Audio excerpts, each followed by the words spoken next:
Well, good day and I love you and welcome to Tuesday, December 10th. This is that video. There's usually a few of these that come every stay in the village. I don't want to be here today. I don't want to make this video. I hate everything. How about that? I want to blow shit up. I want to torch shit and start fires. So I was born with Chiron and Aries.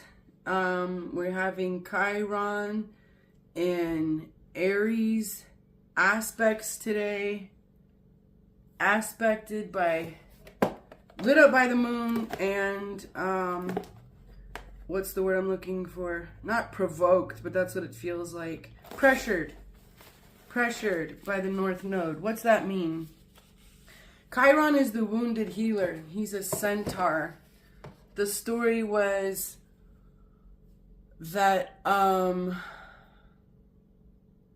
anyway, Greek mythology, where we have Chiron in our chart. Sorry, the reason I'm getting like this is everybody makes such a fucking big deal about Chiron, but Chiron is actually part of a group of stars that are all the centaurs. I think there's 6 or 7 of them. And there's actually 2 in the group that are larger and more influential than Chiron. And fucking nobody knows about them and nobody learns about them. And everybody makes such a fucking big deal about Chiron. And I get a little over it. And I'm in one of those moods where I'm just over everything. I'm just like that. And the reason I'm showing up today is so you can see it. The F word is every other word for me today. I'm gonna have to fucking work on that. Or fucking not. I think it's important to see people real, and so I don't put my real shit away. When I used to get in a mood like this, I used to blow shit up, like no shit. I used to cause problems, get drunk, do drugs, and hurt people, for real. And then, you know, some time passed and I stopped doing that, and I quit doing drugs and quit doing alcohol and I quit hurting people, and then I would just put my hands through walls and hit shit and get mad and go to the gym and throw around an insane amount of weight. And now more time has passed and I don't punch walls because I have fingernails. And I have no desire to hit anyone. That would hurt my hand. And I'm just not her anymore. I am a queen, and queens don't hit people. At least this queen doesn't hit people, and she doesn't put her fucking hands through walls because she likes her damn fingernails. So, here I am in a new place, accosted with the fact that my old motherfucking behavior is no longer gonna give me what the fuck I want. So, I'm gonna have to do something different. And this is where the magic happens. This is where the rubber meets the road, so to say, and I will choose something different. I will choose to reframe how I see things today differently. Because I'm mad, because I hurt, because I feel lonely and disconnected, and like nobody wants to play the way I want to play. Nobody likes me, everybody hates me. I guess I'll go eat worms. That's Chiron and Aries. Nobody likes me. Everybody hates me. I guess I'll go eat worms. Well, go eat worms, motherfucker. And there'll be other people eating worms next to you today because that's what day it is. Worm eating day. Anyway, I have really no big sum up moral lesson here for you today if you can't tell. You know what? I guess I do have a sum up moral lesson. I feel like ass. I want to start fires. I don't like anything or anyone today. I'm really upset. I'm really upset. And little Heather just used to blow shit up because when little Heather would get scared or mad before, you know, I'm writing this book called I Am a Village. And it used to be the analogy that I had this island, this desolate island void of vegetation that little Heather lived on. And there was this character, you'll hear more about this as we do our next exercise. There's this character that lived in the water outside the island that I called the Predator. Or I called her the Terminator, but she looked like the Predator. Like these tentacles came out of her head. And she comes up the water just like the Predator does, if you've ever seen that movie. When someone tries to approach the island, and she tears off your head and shits down your throat. She doesn't even... You could be coming like bringing goods. You could be coming in peace, bringing beautiful things for the island that will enrich the well-being of the island. But she doesn't care. She just fucking pops out the water and takes your head off. And that's the way I used to live. And so if I had a day like today, I was really dangerous. I was really dangerous. And so... it was once I started creating characters to heal myself that I created my first character, which was Iona, a Viking warrior, and she was able to make peace with that Terminator character and start to allow function, vegetation, and communication on the island. And she was my first character, and some, I don't know, 10, 12 characters later, I thought we were creating these characters because poor little Heather was so fragile and she needed to be protected on this little island because everybody was so mean and bad and the world was such a scary place. Poor little Heather.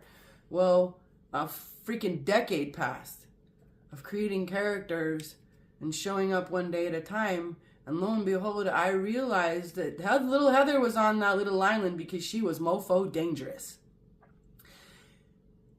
Little Heather, without recalibrating and meeting her soul essence and meeting her things that make her scared and make her mad, was what someone I've heard called a baby with a bazooka. Like, she was just, you make me mad, you make me mad, you said this, I think, right? And sometime later, I realized that I was put on that island so I could get right and not be a liability to the rest of the world. Not the other way around. Not the other way around. So today, I'm going to keep peeling the onion and feeling the feels and asking myself what I need to give to myself in order to make myself feel better. And understanding that it's not going to come from someone else. It's not that anyone else or anything else needs to change. My perspective needs to change. My connection needs to change. So be it. This is a really long reading, so I'm going to just read part of this card I'm pulling for you today. We pulled number 5, 6, 7, the Sage.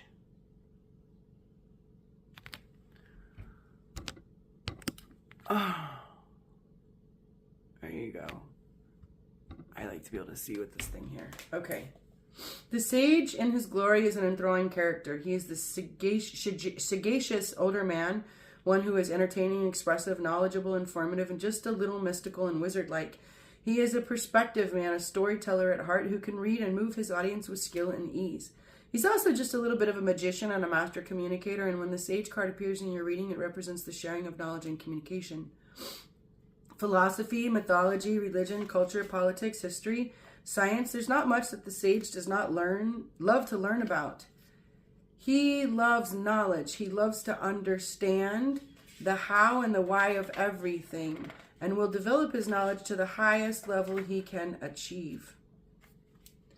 Knowledge is his one true passion. At this stage of in his life, sharing his knowledge, being the storyteller, is something that brings him great joy. He is, in essence, the voice of society and civilization, but with an unassuming flair for the dramatic. However, as unassuming as he can be, he is a philosopher and orator who enjoys being the center of attention. He could be this perfect professor whose students lean in, listening intently to every word. He could also be the charismatic politician who charms his constituents and wins by a landslide. If the Sage has a message that he feels is important, he will find a way and means to deliver it to his target audience, and that audience will hang on every word. He has a particular affinity for young people, and you will often find him surrounded at gatherings, talking, debating, and sharing his wisdom and knowledge. He takes delight in the young and will often place himself in the role of mentor to students. The Sage is also a very deep thinker who sometimes feels a need to withdraw from the world so that he can devote time to research and investigation. He does not learn for learning's sake, but because he has a driving need to understand the universe, natural world, and humanity. His knowledge brings him clarity and enables him to be discerning.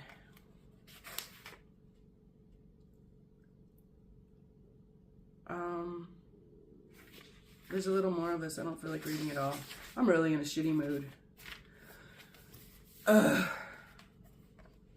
When the sage appears in the present position, it represents sage advice both given and received, and the importance of knowing when to offer it and when to heed it. We all embrace tradition in our lives. Our habits can, and often do, take on the form of traditional behavior. Tradition gives us constancy and foundation, but it can also build walls that we lock ourselves behind. Have you ever found yourself doing something, eating a particular food, using a particular turn of phrase or mannerism, or repeating a pattern of behavior because you've always done it, and you do it just because it was something your parents did, or because what your parent, or in turn, what your parents do, and they in turn do it because their parents did it? These are traditions that are so ingrained in us that we are not aware of them on a conscious level. There are times when these traditions can be of benefit as they serve to unite and bring families closer. They are a reflection of who we are, our upbringing, our likes, our traditions, our dislikes, and so on. They are also times when these traditions can impede our growth, our learning, and evolution because we have taken on the prejudices and bad habits of our family line. Do you always have to have the last word in a discussion, whether it be a happy natter or a heated debate? In this behavior you learn from your parents and they from theirs? Is this behavior you learn from your parents and they from theirs? Do you expect your partner or child to perform certain tasks and duties because you were expected to do them as a child? Or your parents each expected the other to fulfill them? I'm getting the answer that I desire in this stupid ass reading. That's why I'm fucking reading it, because shit always works out like that if you just show the fuck up and be willing. Have you repeated the same experience so many times that you now have a traditional reaction and response? I should have prefaced this video, I'll write it on there, with sorry for the F word. I know I'm a spoiled little brat today. Just in a shitty mood. Just being real. I'll still make myself do the next right thing. Just going to say the F word a lot. Not going to hit anything. If so, ask yourself, is it tradition that you want others to learn and emulate? Or do you set an example to others of the type of person they do not want to be involved with because your traditional reactions and behaviors bring unhappiness into your life and space? I'm going to read that again. Have you repeated the same experience so many times that you now have a traditional reaction and response? If so, ask yourself, is it a tradition that you want others to learn and emulate? My son, no. Or do you set an example to others of the type of person they do not want to be or be involved with because your traditional reactions and behavior bring unhappiness into your life and space? That's also me. When I don't like something like today, I don't want my son to emulate this behavior. When we have been in someone's life for a period of time, we begin to see the little personal traditions those around us embrace. There are times when we are inspired to offer sage advice and to share what we have learned. But the act of sharing your knowledge in the form of advice, whether it be accurate or flawed, has the potential to do both great good and great harm, and sometimes in equal measure. What if the person in question is not ready to receive and embrace the awareness being offered? What if the awareness offered only serves to make them embrace even more harmful behavior? How do you know if the time is right to offer sage advice that shines a light on traditional behavior that is not serving? The simple truth is that there is no good time. You can only offer the advice with the awareness that doing so may have consequences that you might not desire or anticipate. When you offer advice to another that highlights behavior that you believe does them harm and needs to change, you must do so knowing that if the person is not ready for the knowledge, you could also be ending your relationship with them. When it comes to receiving the sage advice, the sage card in the present symbolizes a need to listen to with a modicum of detachment. Sometimes the sage is unskilled and clumsy, and other times they are a little too cutting and precise.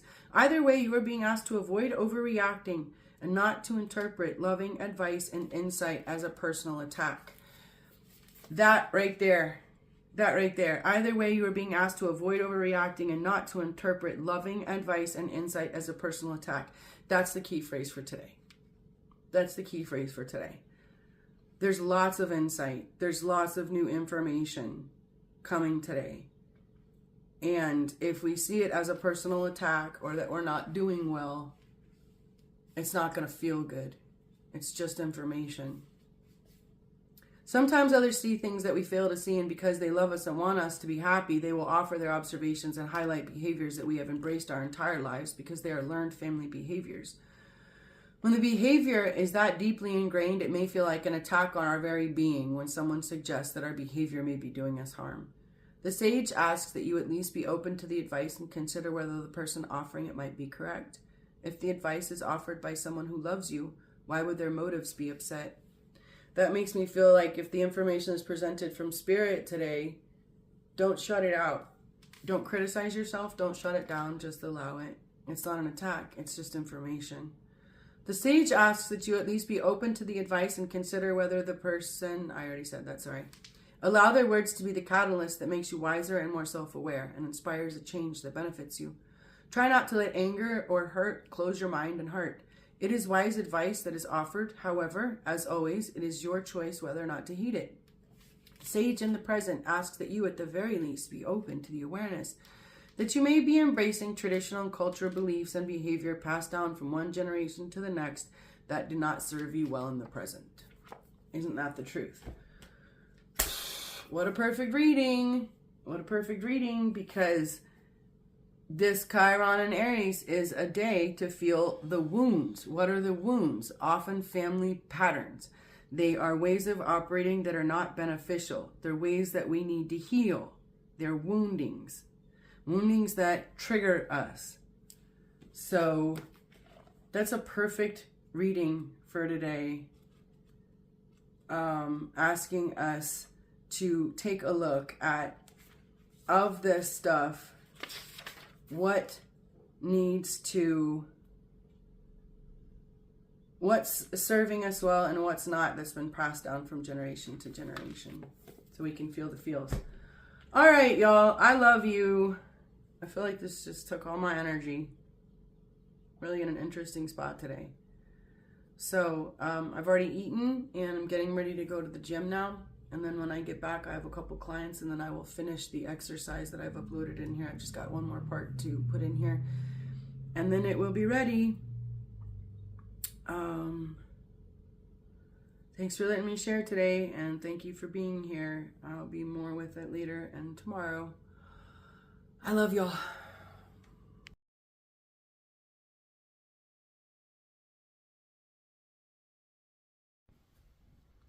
That started before I was ready. Yo, real talk in real time. Y'all saved my living today.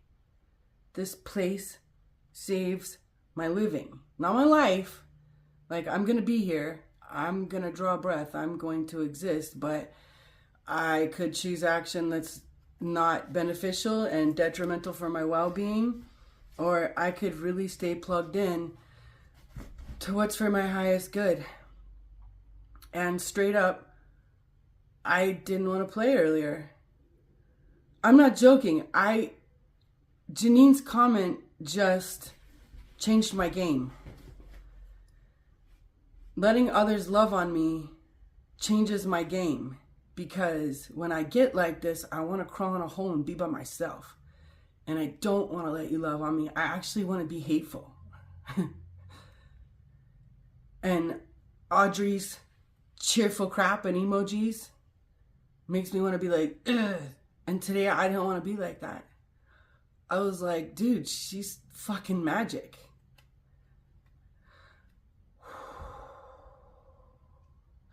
Heather's letting others love on her instead of blowing things up. That's a miracle. And I really want you to know how profound that is. And it's the village that does it. And that's why I show up. And that's why I will be real while I'm in here. Or I will be real with you in here. Because I'm asking you to do the same thing. And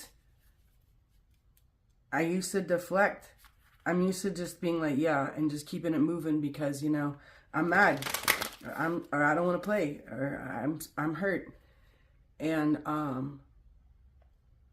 letting women love on me is the healing balm for me. I'm learning. It's the sukkah.